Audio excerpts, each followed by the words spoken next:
په بدخشان کې زوروره چاودنه او مرګ ژوبله، او په پکتیکا کې د ګڼو طالبانو مرګ ژوبلې ویډیو او خبر خپور شوی. درنو لیدونکو ستړي مشئ.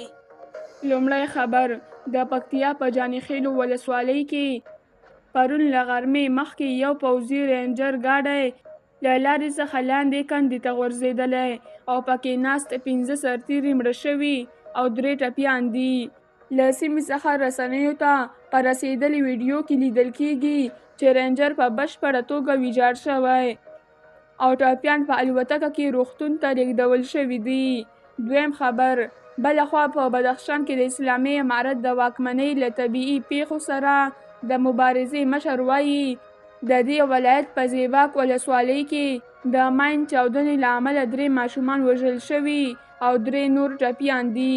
محمد اکرم اکبري وایي دا پیښه پرون د زیباک په ګلخاني کلي کې شوې ده.